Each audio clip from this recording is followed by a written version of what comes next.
Fala galera, nessa aula eu vou construir com você barras de progresso em Python. Então eu vou te ensinar a conseguir colocar uma barra de progresso em qualquer código que você tenha que fazer em Python, em qualquer código repetitivo que demore para rodar, para você saber o progresso dele, poder acompanhar se ele está rodando mesmo, se ele está travado, como que isso funciona na prática. E dentro dessa aula a gente ainda vai fazer um exemplo prático aqui, bem aplicado à realidade do mercado de trabalho. Então para isso eu vou precisar que você faça o download desse arquivo TXT que eu deixei disponível aqui na descrição, tem o link lá, ceps.txt, onde tem uma lista com mais de 70 CEPs diferentes para a gente poder fazer esse exemplo. E aí eu vou aproveitar também de deixar um mini curso gratuito aqui embaixo de automações em Python. Porque aí você integra as duas coisas, as automações com a barra de progresso que você vai aprender aqui nessa aula. Então vem aqui embaixo, baixa os materiais, pega o mini curso, bora começar a aula e, lógico, deixa aquele like também, porque ajuda a gente, é de graça dar o like. Só vai, dá o like pra gente aí que dá aquela ajuda maneira. Então vamos embora. Bom, é o seguinte, para você criar uma barra de progresso, a gente vai usar uma biblioteca, ou seja, um pacote de código que é bem usado para isso. Na verdade, deve ser o mais usado para isso, que é o TQDM, beleza? Então a gente tem que instalar esse cara. E lembrando, esse código vai funcionar em qualquer editor de código que você tenha e esse TQDM só precisa instalar ele uma única vez. Então para isso eu vou clicar aqui embaixo no terminal e aí aqui eu vou rodar pip install TQDM, beleza? Isso porque eu estou usando o PyCharm. Se você estiver usando outro editor de código, você abre lá o local onde você instala os seus pacotes de código, as bibliotecas, que é onde você roda esse pip install. Se você estiver usando o Anaconda, que é outro que eu uso bastante aqui no canal, é só você abrir o Anaconda Prompt e rodar esse código dentro do Anaconda Prompt, tá bom? Beleza. E aí, para o nosso exemplo depois, a gente também vai ter que usar a biblioteca requests, tá? Vai ser só para o nosso exemplo depois. Mas, de qualquer forma, eu já vou aproveitar e vou instalar ele aqui agora para a gente não ter problema de fazer isso. Beleza? E aí, para o nosso código depois, a gente vai precisar instalar a biblioteca requests. Então, eu já vou aproveitar, é só para o nosso exemplo depois, mas eu já vou aproveitar agora e vou instalar ele. Então, pip install requests. Beleza? E aí, pronto. Ele vai rodar aquela instalação também. Show? Só você ter conexão com a internet, que ele baixa os dois, instala e rapidinho ele acaba isso. Agora vamos lá, como que você usa a TQDM para criar uma barra de progresso? Bom, basicamente é o seguinte, você vai importar, só que você vai fazer assim, from TQDM import TQDM. Como assim, Lira? Não entendi nada. Calma, fica tranquilo. Aqui é o seguinte, a biblioteca TQDM ela é uma biblioteca, ou seja, ela é um pacote de códigos que tem várias funcionalidades ali dentro. Você não precisa importar ela inteira, você pode importar só um livro dessa biblioteca. Então imagina mesmo, uma biblioteca, você está pegando só um livro dele, ou seja, só um pedaço daquele código. E esse pedaço tem o mesmo nome da biblioteca. Então é um pouco confuso, mas na hora de importar a gente faz from TQDM, import TQDM. Beleza? Beleza. E aí eu vou simplesmente fazer um loop qualquer aqui, ou seja, uma estrutura de repetição para rodar um código várias vezes, só para você ver isso acontecendo. Então vamos lá para um exemplo bem trivialzão. Vou chegar aqui, for i in range 10, por exemplo. E aí aqui eu vou só fazer o seguinte, eu vou importar essa biblioteca time, esse pacote de códigos time, para falar o seguinte, Python, espera um segundo. Então o que eu estou fazendo aqui na verdade, né? Eu estou fazendo um código que não faz nada, na verdade, só que ele espera um segundo a cada repetição. Então esse código ele vai demorar um pouquinho para rodar. Então eu estou fazendo isso só para a gente criar um código que demora um pouquinho para rodar. Então se eu rodar esse código aqui, ele vai demorar uns 10 segundos para rodar. Só que eu não consigo acompanhar o progresso, eu não consigo acompanhar o quanto ele está avançando. Só que imagina que ao invés de ter um time.sleep um segundo aqui, você pode estar fazendo, por exemplo, várias requisições numa API para pegar várias informações. E ele está lá rodando e você está esperando.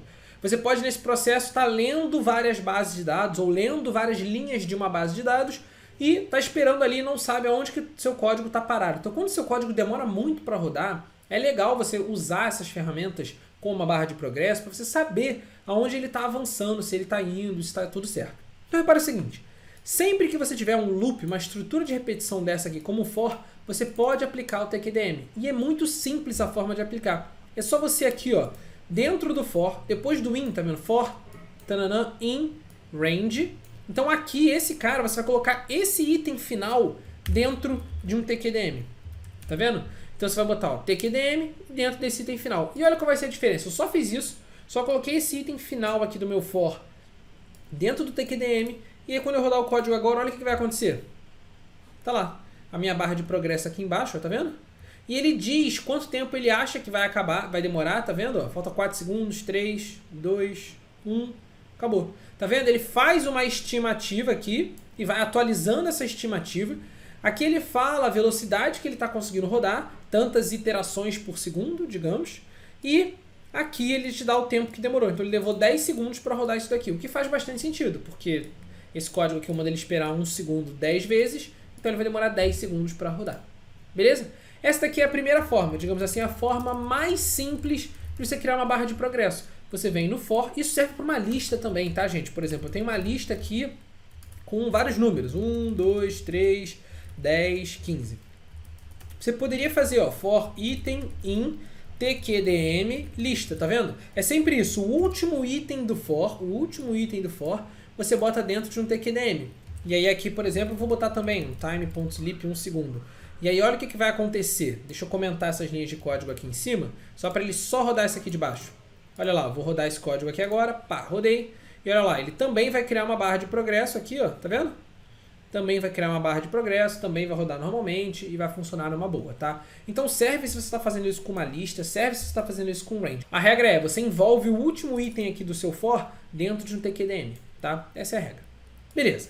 Então vamos deixar essa lista aqui comentada também e vamos agora para um segundo exemplo. O segundo exemplo é o seguinte, como que eu criaria algum tipo de barra de progresso se ao invés de estar fazendo um for, eu estivesse fazendo uma estrutura tipo um while true, um loop infinito, e que eu vou interromper esse loop infinito no meio do caminho. Ou seja, independente se é dentro de um while true ou não, o que importa é, eu quero criar a barra de progresso e eu quero controlar o quanto essa barra de progresso vai avançar. E aí, para fazer isso, a gente vai usar também o tqdm, só que de uma forma diferente. A gente vai usar ele da seguinte maneira, ó. With tqdm, e aí aqui dentro do parênteses você passa qual é o tamanho total dessa barra. E você passa um número. Por exemplo, 100. Vai ser o tamanho total dessa barra, vai ser o tamanho de 100. Mas pode ser qualquer número aqui dentro. Pode ser 50, 20, 30, tanto faz. E aí eu vou botar aqui as barra de progresso.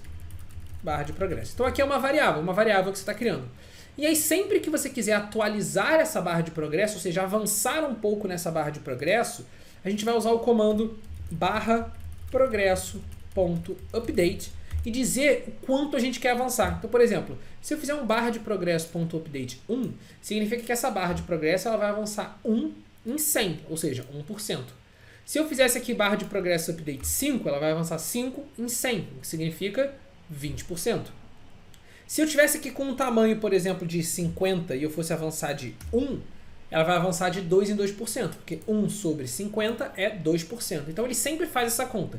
Ele vê o tamanho total que você passou aqui dentro e o quanto que você está passando aqui e vai avançando esse percentual. Ele faz essa conta desse cara dividido por isso aqui e vai avançando esse percentual. Beleza? Agora, isso aqui tem que estar dentro de uma estrutura de repetição. Então vamos fazer lá o for in range de novo. For in range 10, só para ser um exemplo, tá? For in range 10, eu vou mandar ele esperar 1 segundo e agora eu vou mandar ele dar uma barra de progresso, barra progresso.update. E aí repara o seguinte, se eu vou rodar 10 vezes, tá vendo? Eu vou rodar 10 vezes um item que ao todo é 50, eu faço 50 divididos por 10 vai dar 5. Então eu vou avançar de 5 em 5 nessa barra de progresso, beleza? E aí repara o seguinte, se eu rodar esse código agora, olha o que vai acontecer, ó. Opa, ele deu um errinho aqui porque faltou botar o i do for in range, erro de escrita mesmo, normal. Rodamos o código de novo e agora ele vai, ó. Tá lá, ó. 0, 10, 20, 30, 40, 50. Aí você fala, ué, Lira, mas ele tá andando de 10 em 10. Por que ele tá andando de 10 em 10 se você colocou 5 aqui? Ele tá andando de 10 em 10%, porque ó, 5 divididos por 50 é 10%, beleza? Então ele vai andando de 10 em 10%. Aqui é o passo que você quer dar e aqui é o tamanho total. Se você quisesse, normalmente, se você vai criar isso aqui na mão, eu recomendo que você bote aqui 100, para ser 100%. E aí o valor que você vai andar aqui é o percentual que ele vai andar. Por exemplo, se eu andar de 10 em 10, ele vai andar de 10 em 10%. Beleza? Mas você pode simplesmente fazer essa conta aqui correspondente para caminhar de acordo com os percentuais que você quiser. Só toma cuidado, porque, por exemplo, se eu falar que o tamanho da barra é 100 e eu mandar ele caminhar de 1 em 1%, aí você pensa, vou mandar ele caminhar de 1 em 1%. Só que ele só vai rodar esse código 10 vezes, porque esse loop que está aqui, esse for que você criou, ele só roda 10 vezes. Então, se você rodar aqui, olha o que vai acontecer. Ele vai andar de 1 em 1%, ó, acompanha aqui. Ele vai andar de 1 em 1%, só que ele vai parar em 10. Ele vai acabar com o código em 10%. Porque você só mandou ele andar 10 vezes, que é o que está aqui, ó, tá vendo? Olha lá, ó.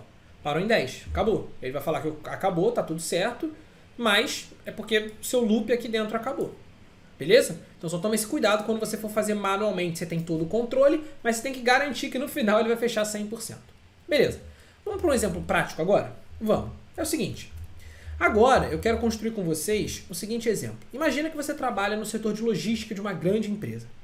E aí, você tem vários CEPs que fizeram pedidos no dia anterior. E você tem que organizar quais vão ser as entregas do dia de hoje.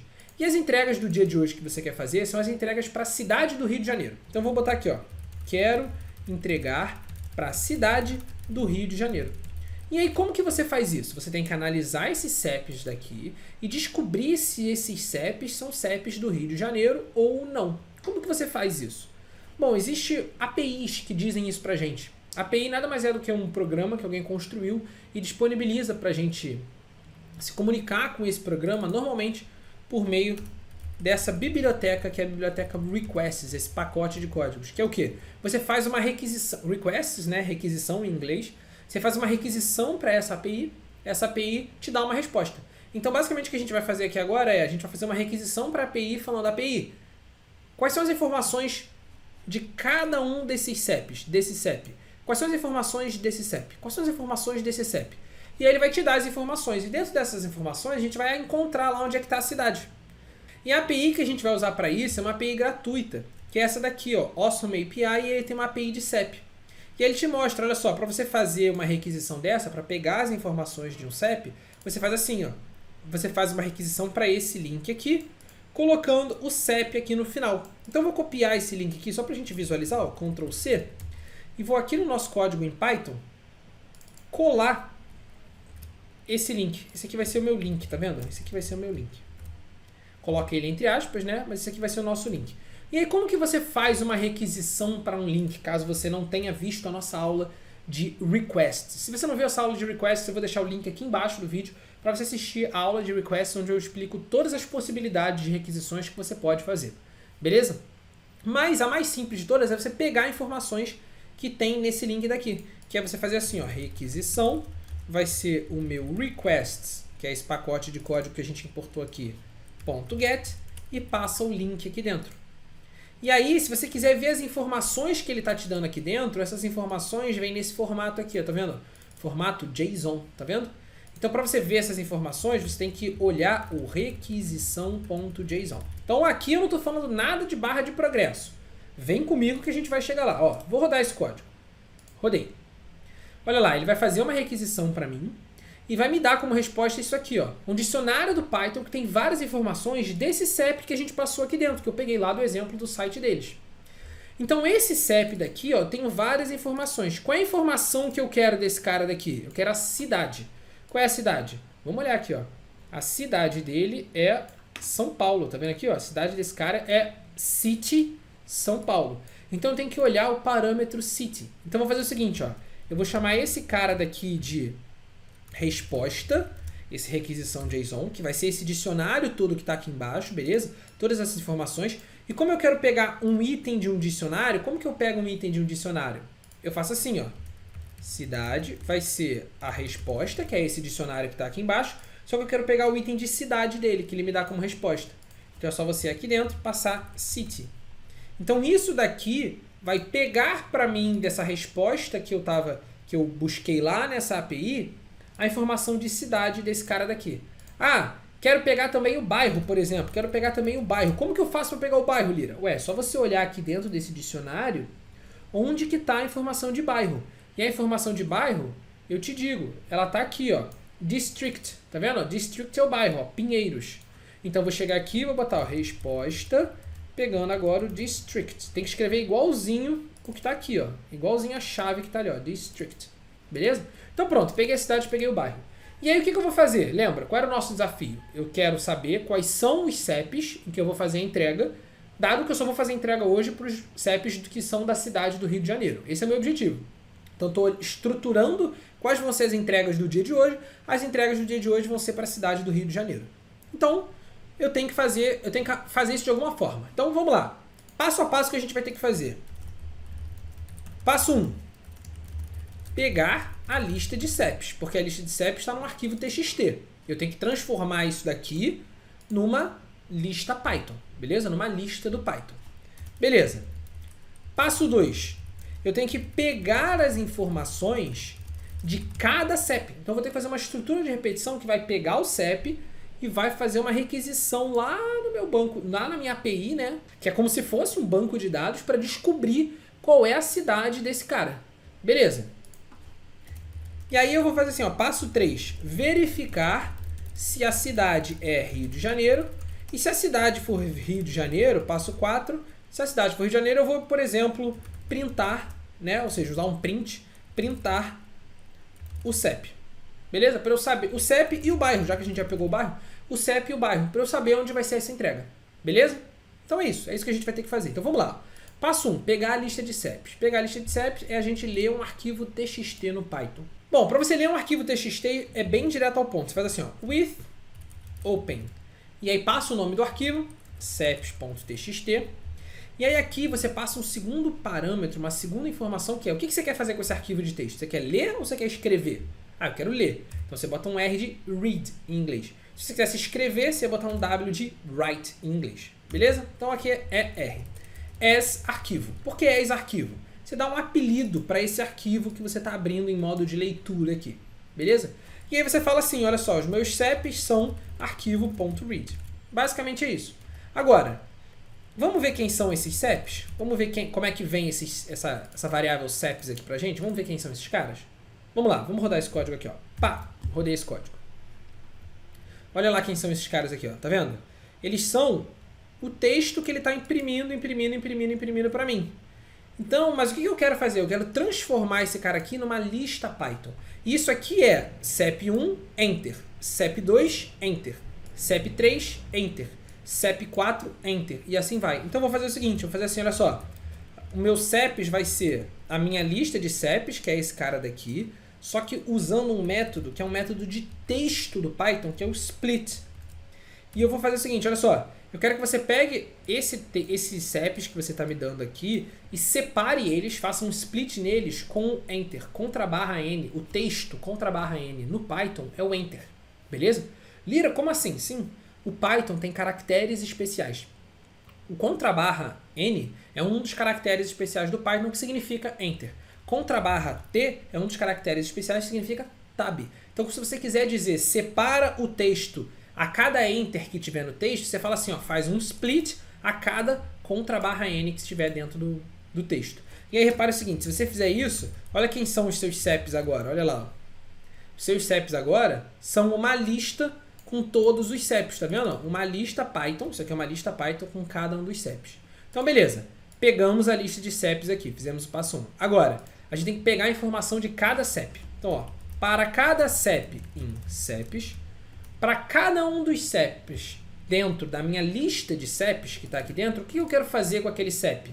Eu quero, ó, fazer uma requisição no banco de dados para ele. Então eu tenho que definir esse link aqui, ó, vamos pegar esse link e vamos botar aqui dentro, pá.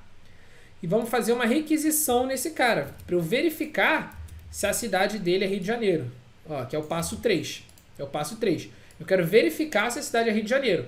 Então eu vou, ó, link, só que o link é com esse CEP fixo daqui ou com cada um dos CEPs da minha lista? Com cada um dos CEPs da minha lista. Então eu vou botar um Fzinho aqui na frente. E aqui, ó, eu vou substituir esse cara pela variável CEP. Só que como é uma variável dentro do texto, você tem que botar essa variável entre chaves e botar o F na frente para você poder formatar esse texto com o valor da variável. É por isso que tem esse F aqui e por isso que tem a chave aqui dentro do nome da variável. Beleza? Então pronto.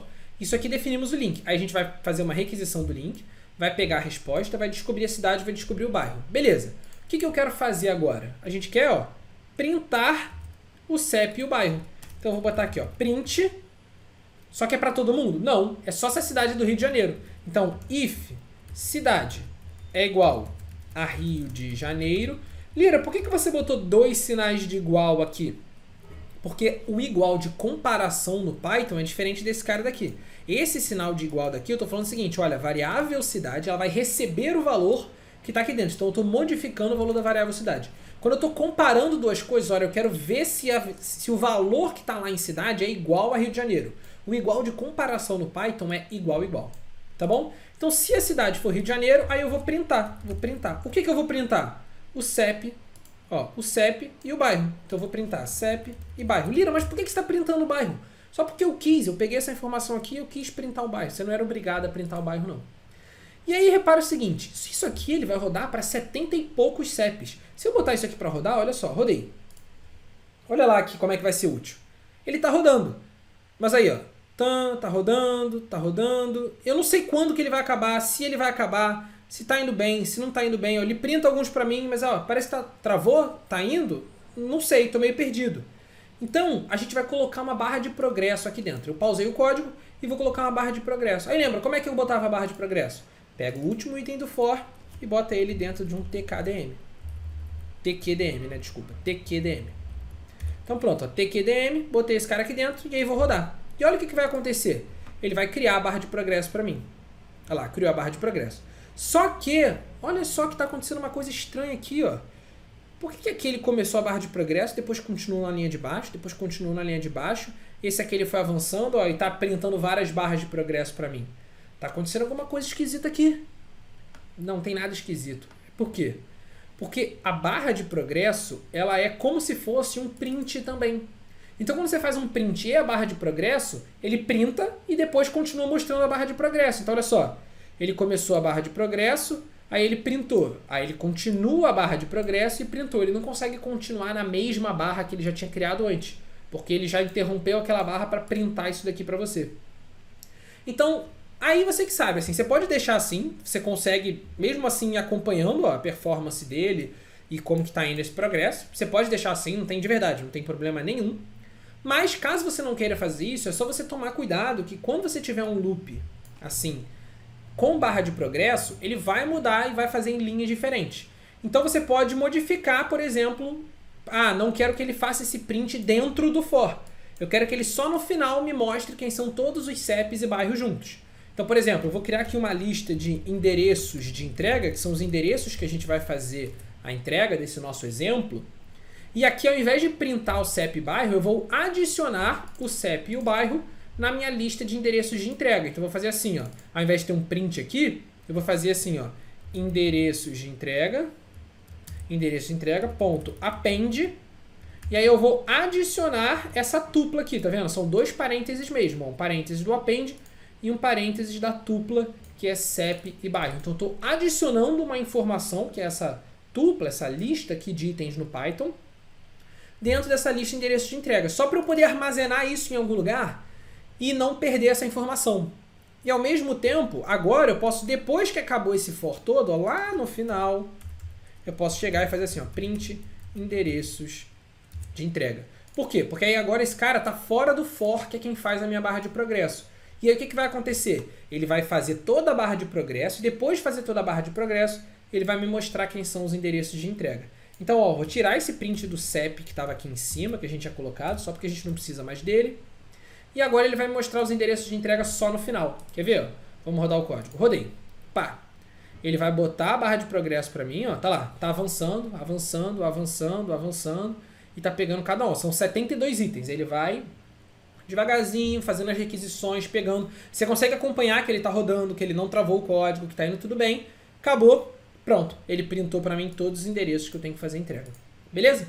Então eu fiz questão de fazer esse exemplo com vocês por dois motivos. Primeiro, para dar um exemplo mais prático de como que você pode usar a barra de progresso para algo relevante, assim, que você usa muito no mercado de trabalho. E segundo, para mostrar esse caso aqui. Putz, se eu tivesse um print dentro do código do loop, o que vai acontecer? Ele ia acontecer aquele problema. Se você quiser resolver, mostrei para vocês aqui uma das soluções.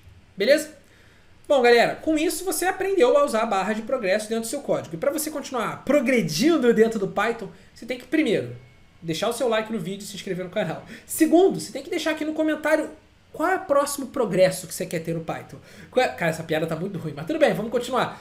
Qual é a próxima coisa que você quer aprender para progredir no Python? Deixa para mim nos comentários. Quem sabe a gente não faz um vídeo do que está querendo progredir aí. Grande abraço e até a próxima aula.